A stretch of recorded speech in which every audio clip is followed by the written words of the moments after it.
Hi, my name is Pete, and welcome to Studio Live today, where I have finally caved in and picked up the Apple Magic Keyboard for my 11-inch iPad Pro. So in this video, we're going to take a first look at it and see whether it's worth the $500 that I paid.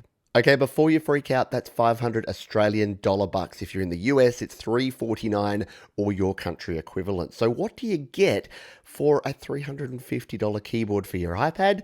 And why would you buy one? Well, let's jump in and take a look, shall we? Now, because for once I actually remembered to bring a knife, Apple actually has this handy dandy little tab which we can peel away. So let's use our peeling power, take that off there and jump on in. Now, the weird thing about the Magic Keyboard is it's actually heavier than the iPad Pro that you use it with. And it has to be because it has to hold it up magically in mid-air. So let's slide this one open and check out that always awesome Apple packaging. Ooh.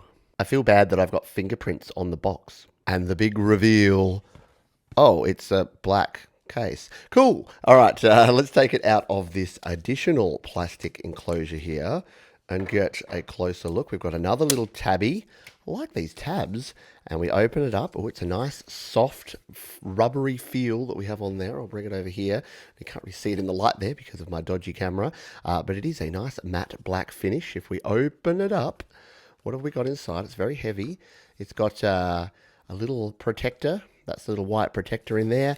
And then there it is in all of its glory. So we have the keyboard at the bottom there. Again, because of the contrast, you can't see it very well. We will flip around and actually take a closer look at this facing the right direction, because at the moment, all you're seeing is a big black blob. So here we have the Magic Keyboard case next to my original case. So if you ever wanted to know the difference between a $500 and a $30 iPad case, well, this is it. But yes, there's much more to it than that. So why don't we take the iPad out of this one, pop it on here, and see what happens. The moment of truth, let's see if it attaches as easily as it does in all those Apple ads.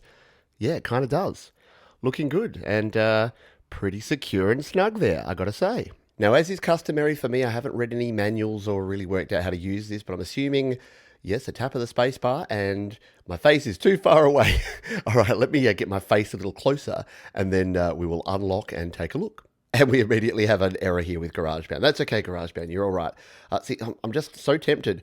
My fingers just go up to the screen there, but I need to work out that I now have, I have a trackpad here. And I've got my cursor already set up there. You can see I've got my red cursor because it goes faster. We all know that. And we can move around here. Now, this is nothing super new because I'm already using a mouse and keyboard, but I must admit, I'm not a huge trackpad fan, but this trackpad feels really nice. Now, we do have to click. There is the setting that we can set to make sure that we can just use tap to click, but by default, we need to click to get our clicking going on there. And we do have, let's see if we can use it here in GarageBand. We do have the ability to not do that, to pinch and zoom and do other cool things here as well.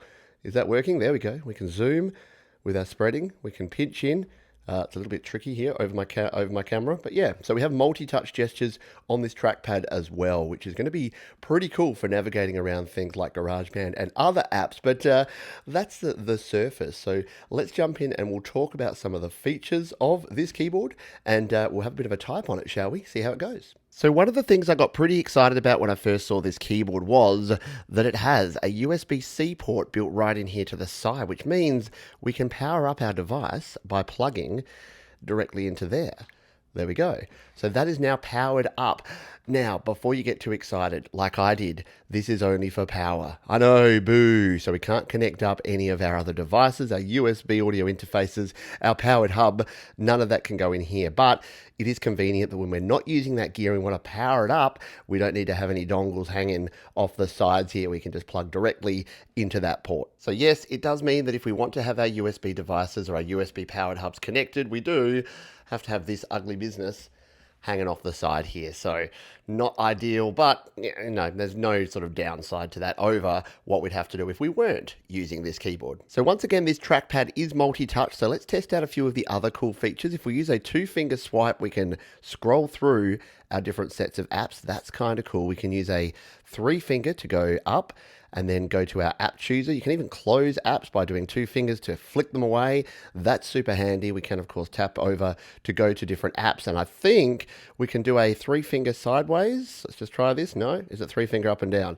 Yeah, three fingers up and down to scroll through our different apps. Yes, I'm a bit uncoordinated, so I'm getting the hang of it. But yeah, there's lots of cool multi-touch functionality that we can explore there if Pete's big chunky fingers don't stop pressing the button instead. But really, the main function of a keyboard is to type. So let's check that out here. I'm in OneNote. So if we scroll on down, let's find the notes that I use here for my different shows and things. So if we click here on templates, we'll come in here. So here's my YouTube template. And what if I wanted to add something in here? Let's just type in here and go studio. Oh, I've missed the S. That's not a great start, Pete. Studio live today is a cool thing, ... Okay, yeah, that's pretty good. It actually types quite nicely. Now, it's a smaller keyboard, obviously, for obvious reasons. It can only be the same width as your iPad. So if you've got a 12.9 inch, it's going to be a little bit more real estate. But even for my chunky fingers, I type I type quite good. Yeah, so I'm just getting used to it. It's slightly different layout to my PC keyboard that I've been using with this, with slightly smaller keys. So yeah, it'll take some getting used to, and typing over the top of a tripod and a microphone is a little bit trickier as well, but just get used to it, Pete. It will be fine.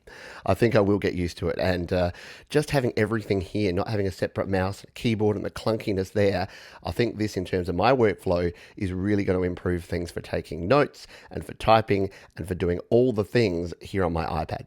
Now, you've probably noticed that we don't have a row of function keys up here, which means we don't have an escape key, which is a little bit of a pain. You can reassign some of your keys, your command and your option and your little globe key down here, to other things, and there's a bunch of other settings. You can change a bunch about the mouse cursor and the trackpad options. You can change the keyboard options. I've covered those in another video, which is linked up there somewhere and in the description, and I will re-explore those in the future. Now that we have iOS 14 and iPadOS 14, I'll have a new video coming out, or if you're in the future, it'll already be there. But stay tuned to make sure you're subscribed to check that out. Now, I've unplugged everything just so that we can spin this around and take a look at the different sort of layouts you can do that we can move around with this. So you do have quite a bit of flexibility in terms of having it quite flat, having it more upright, so that's nice and adjustable. It is pretty solid.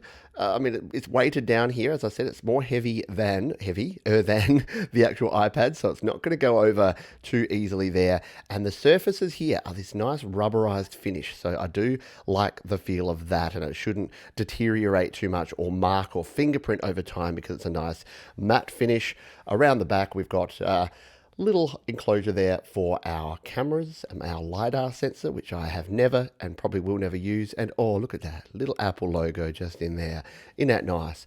It does then close up and protects things quite nicely. So I'll feel pretty confident throwing this in my backpack and knowing that it won't get damaged. If anything, I'll be more worried that the case itself will get damaged and its beauty will be compromised. But yeah, pretty good, pretty solid. Does increase the weight of your iPad quite significantly, but I don't mind that because I would rather have a bit more weight and keep my iPad protected than the opposite. All right, that's all the good. You want to know the bad? Yeah, well, I've only been using it for 10 minutes, but the one thing I'm not super thrilled with is that we can't use it as a regular tablet now. So while connected to the case, we need to completely remove it and put the case to one side if we're going to just use it that way. So unlike some of your other folio cases, where if you're not using them as a keyboard, you can flip them all the way around, that's not the case with this one. To be honest, not a deal breaker. I'm just going to have to be very careful or bring a second case if I'm at a cafe or something and I want to use this,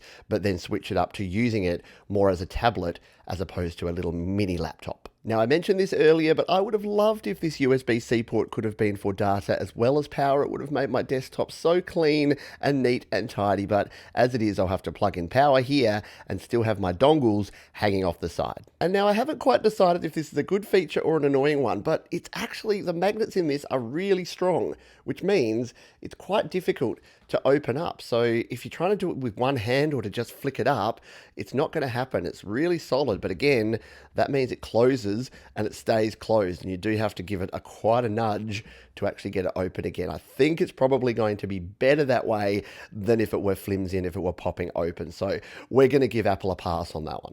And finally, we have to talk about probably the most important thing, and that is the look like a knob factor. Anyone that was around in the netbook craze of the late 2000s will remember that big people like me with big chunky fingers using tiny laptops kind of looked like knobs. But luckily, I've stopped caring what other people think about what I look like and what I do in public, so we're all good. I'm going to sit at the cafe with pride using my Magic Keyboard.